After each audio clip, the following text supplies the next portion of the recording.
لغمان والي وایي د برېښنا امریت د خپل ټول عواید په همدې ولایت کې مصرف کړي او هڅه دې وکړي چې ډېرو سیمو ته برېښنا وغځوي. نوموړي دغه څرګندونه نن چهارشنبه د تلې په 9 نیټه د اداري مجلس غړو ته په داسې حال کې وکړه چې پر مهال د مرستیال والي الحاج شهزاده مظلوم یار سربیره د بېلابېلو ادارو مسؤلینو استازو او یو شمېر نورو ګډون کړی و. د ملي بس امریت اړوند وسایطو د سرنوشت او فعالیتونو په اړه د هغه امریت د 1999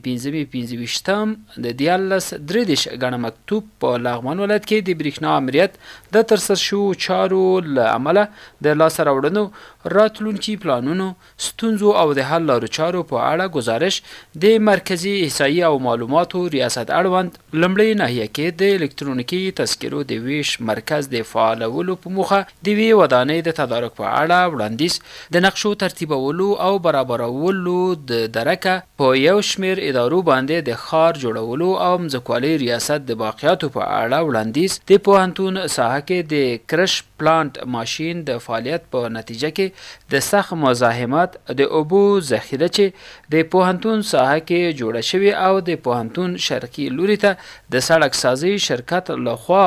40 متره دیوال د درې واړو په باب وړاندیز د کرغیو او بادپخ ولسوالیو اړوند سیمو کې د برېښنا د کاسا پروژې لاندې د استملاک وړ ساحو د قیمت گزارۍ په اړه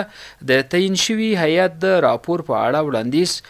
د سرې میاشتې خیریه ادارې سره د لغمان ولایت د دولتي کارمندانو د یوې ورځې معاش د مرسته کولو په اړه وړاندیز او د ولایت اداري مجلس په غونډو کې د اترا ادارې مسؤل د غړیتوب په اړه وړاندیز د نن ورځې د اجنډا د مهمو موضوعاتو څخه و. لومړی لغمان والي رحمت الله یارمل کابل ته د خپل سفر او د دې ولایت د امنیتي وضعیت په اړه هر اړخیزه معلومات د مجلس له غړیو سره شریک کړل.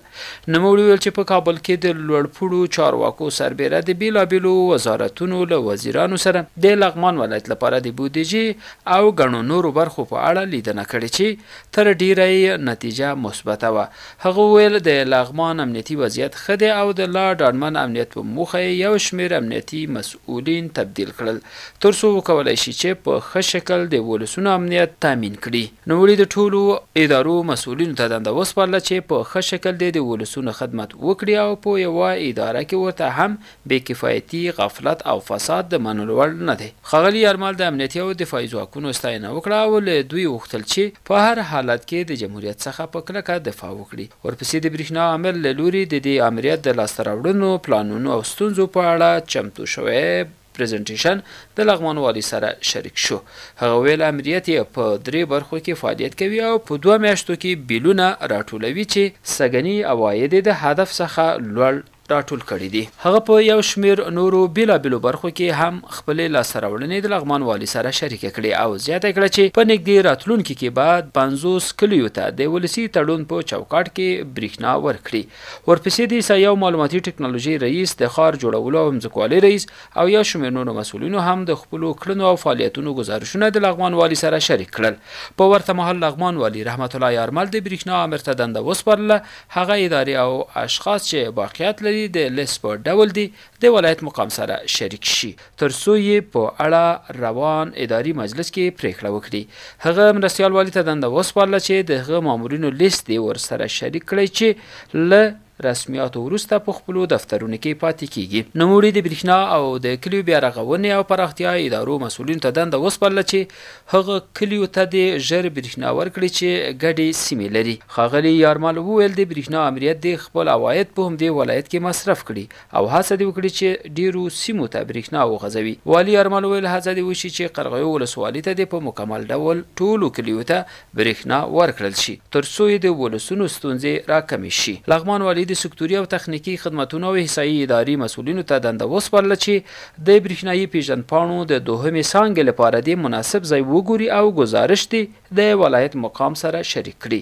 نوموړي ویل د لغمان ولسونه دې وهڅول شي تر څو خپلې نوې برېښنا پیژندپاڼې ترلاسه کړي او د هرې ادارې رئیس دې د خپلو مامورینو سره یو ځای د برېښنایي پیژندپاڼو لپاره ثبت نام وکړي. هغه وویل هره اداره مکلفه ده چې خپل باقیات ژر تر ژره خلاص کړي او پخواني حسابونه تصفیه کړي. یارمل زیاته کړه د پوهنتون د کرش پلانټ قانوني مراحل نه دي پوره کړي او په غیر قانوني ډول کار کوي. لازمه ده چې ژر تر ژره دې ورته فعالیت بند شي تر څو چې خپل قانوني مراحل پوره کړي. په یاد مجلس کې د ټولو خواو څخه په یو شمېر نورو مهمو موضوعاتو هم هر اړخیزې خبرې وشوې.